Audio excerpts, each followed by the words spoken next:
Human rights is, geez, that's a good question. Human rights. Well, that's a tough one. Wow. I don't even know how to give that a definition. I would probably have to do a little bit of homework or something. Any right that I think just as a normal, human, any... The rights that humans have? Oh, that's a very large debate. Menneskerettigheder kan betyde mange ting. Tú le puedes preguntar a 20 personas y te van a dar 20 diferentes opiniones. Non saprei, una domanda complicatissima. Yeah, we just take them for granted that they're there, but we don't even consider what they are.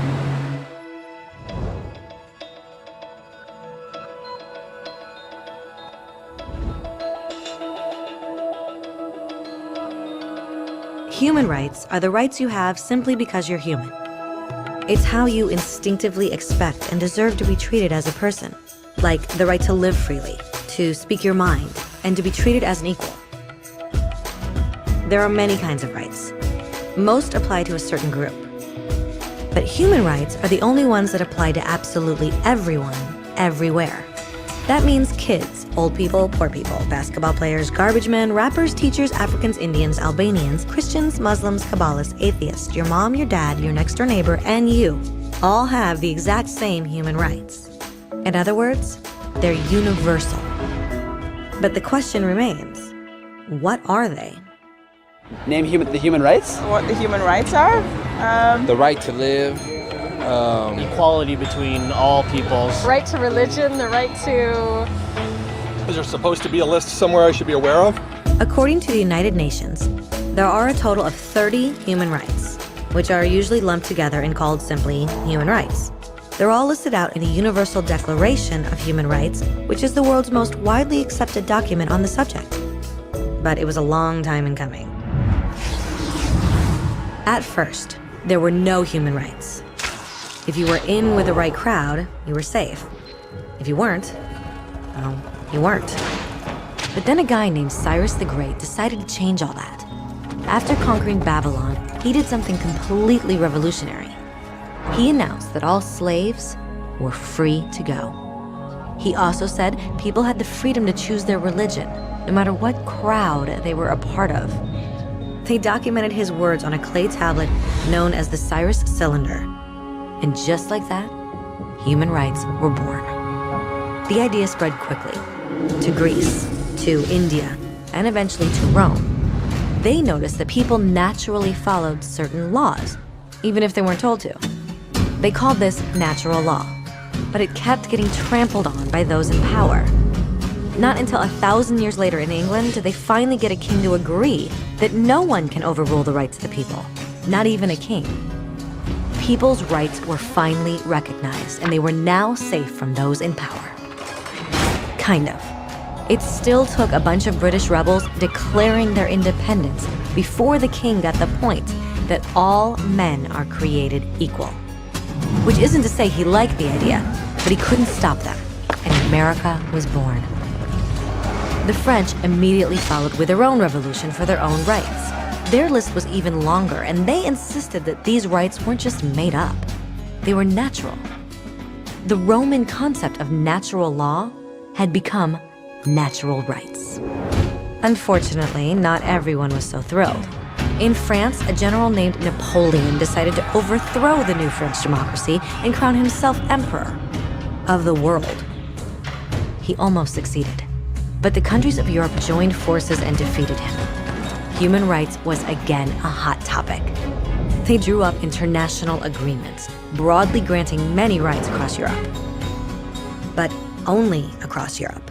The rest of the world somehow still didn't qualify. Instead, they got invaded, conquered, and consumed by Europe's massive empires. But then a young lawyer from India decided enough was enough.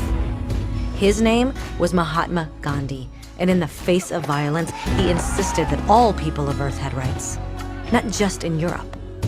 Eventually, even Europeans started to agree. But it wasn't going to be that easy.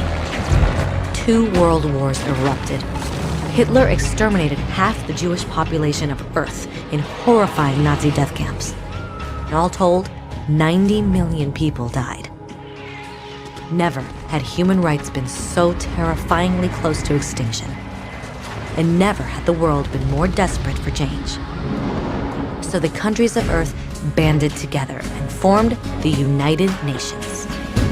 Their basic purpose was to reaffirm faith in fundamental human rights, in the dignity and worth of the human person. But what were human rights? Were they the proclamations of Cyrus, the natural laws of Rome, the declarations of France? Everyone seemed to have a slightly different idea of what human rights should be. But under the supervision of Eleanor Roosevelt, they finally agreed on a set of rights that applied to absolutely everyone. The Universal Declaration of Human Rights. The French concept of natural rights had finally become human rights.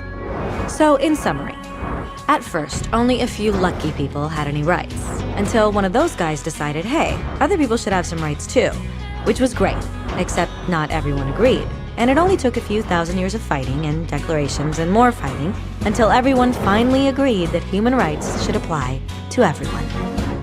And they all lived happily ever after. Except for one little problem. If people have the right to food and shelter, why are 16,000 children dying of starvation every day? 1 every 5 seconds. If people have freedom of speech, why are thousands in prison for speaking their minds? If people have the right to education, why are over 1 billion adults unable to read? If slavery has truly been abolished, why are 27 million people still enslaved today? More than twice as many as in 1800. The fact is, when it was signed, the Universal Declaration of Human Rights did not have the force of law. It was optional. And despite many more documents, conventions, treaties, and laws, it's still little more than words on a page. So the question is, who will make those words a reality? I have a dream today. When Dr. King marched for racial equality, he was marching for rights that had been guaranteed by the United Nations for almost 2 decades. But still, he marched.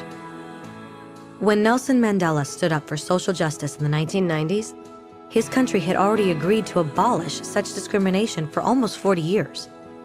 But still, he fought.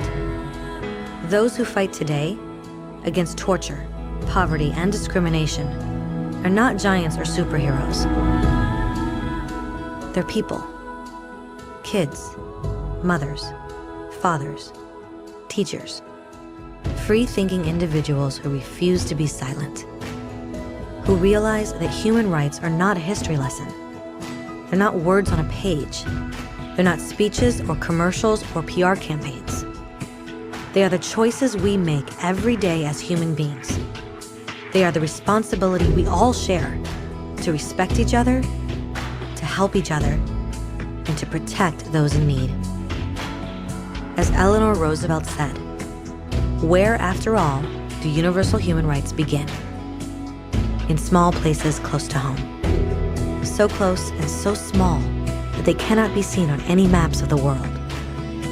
Yet they are the world of the individual person, the neighborhood he lives in, the school or college he attends, the factory, farm, or office where he works. Such are the places where every man, woman, and child seeks equal justice, equal opportunity, equal dignity without discrimination. Unless these rights have meaning there, they have little meaning anywhere.